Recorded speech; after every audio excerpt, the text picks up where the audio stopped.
There are two types of films that I hate the most. Number one is something that is personally morally offensive in some way. And number two is a film that is utterly uninteresting and unmemorable. Unfortunately, this movie is both.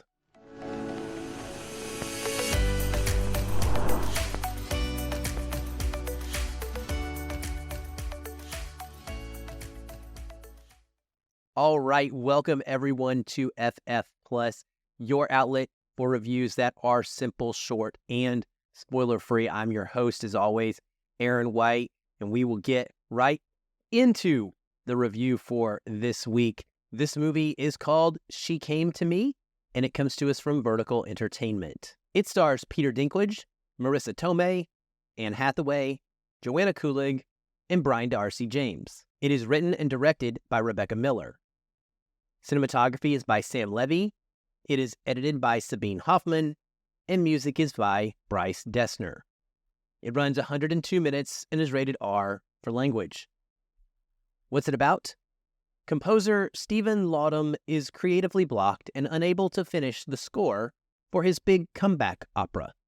At the behest of his wife Patricia, he sets out in search of inspiration. So whatever this mishmash of ideas is, it just does not work for me at all.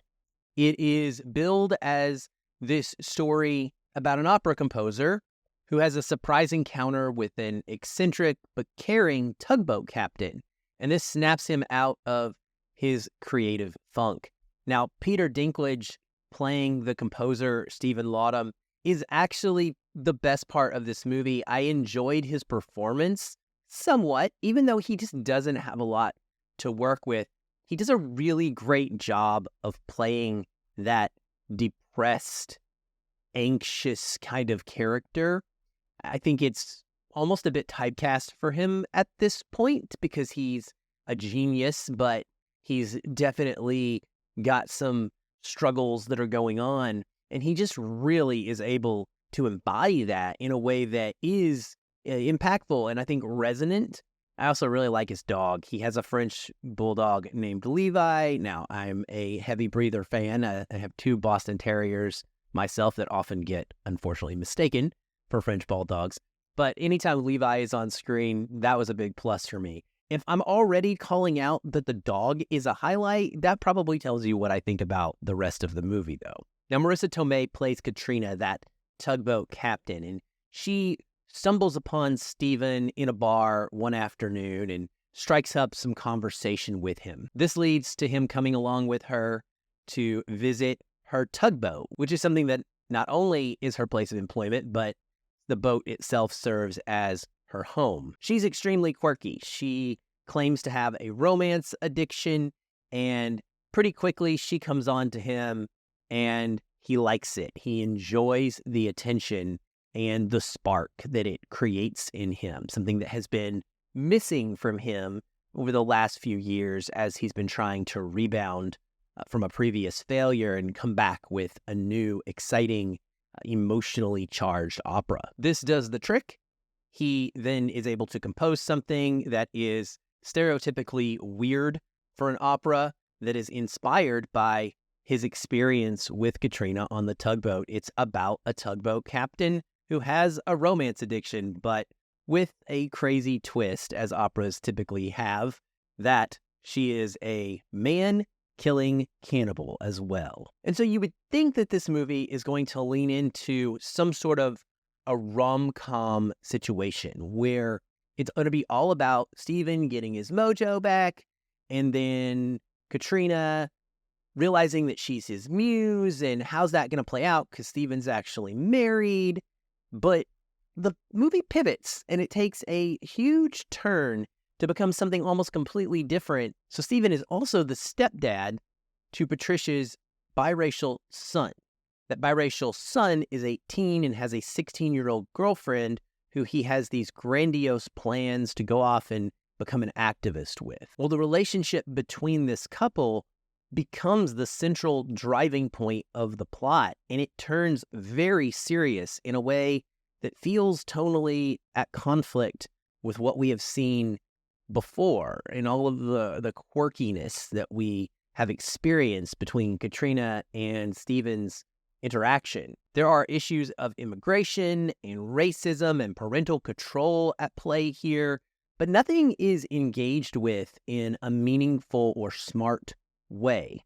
I won't give away exactly what happens here or the surprise connection between the girlfriend's family and Steven's, but it's the kind of heavy drama that honestly could have become its own movie altogether. And so when you mash it together with this other movie, it's just something that doesn't ever get cohesive and feel like it fits. It's things that are completely, stories are at odds, and neither one is interesting or good on its own enough to carry a movie. Patricia, Steven's wife and former therapist, is played by Anne Hathaway, who is wasted for the second time this year. It just devastates me.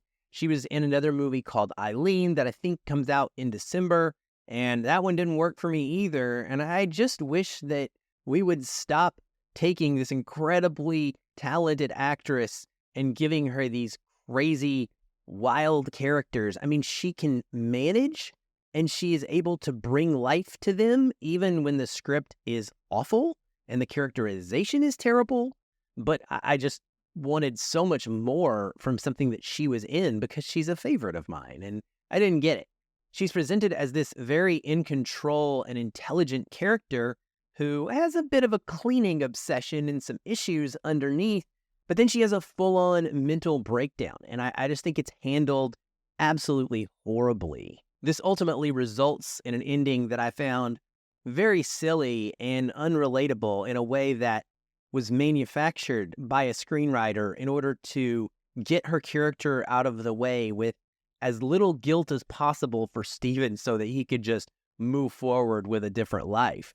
And that's where the offensive part of this movie comes in for me. The movie wears its romance addiction focus on its sleeve, and yet both of the central relationships in the film go in a direction that I just couldn't get behind morally, which rendered it completely ineffective as an emotional experience. So in the end, it didn't work for me at all as comedy. I never laughed once. As drama, I didn't find it realistic or particularly interesting at all. Or romance. I wasn't rooting for the endings that we got. The film feels like caricature at points, and it's just poorly conceived structurally and written in a way that makes it a total snoozer, and I just couldn't wait for it to get over. Usually I'm able to find one or two elements of pretty much anything I watch that is good enough to make it recommendable to someone out there. But I simply just have really struggled to find anything in this movie that I think elevates it to being worth that. So no, I wouldn't recommend it for a theater watch, and I wouldn't recommend you waste your time on it at home either, honestly. She Came to Me will be available in theaters on October 6th, should you wish to avoid my advice and check it out for yourself. Well, that's it for this episode of FF Plus.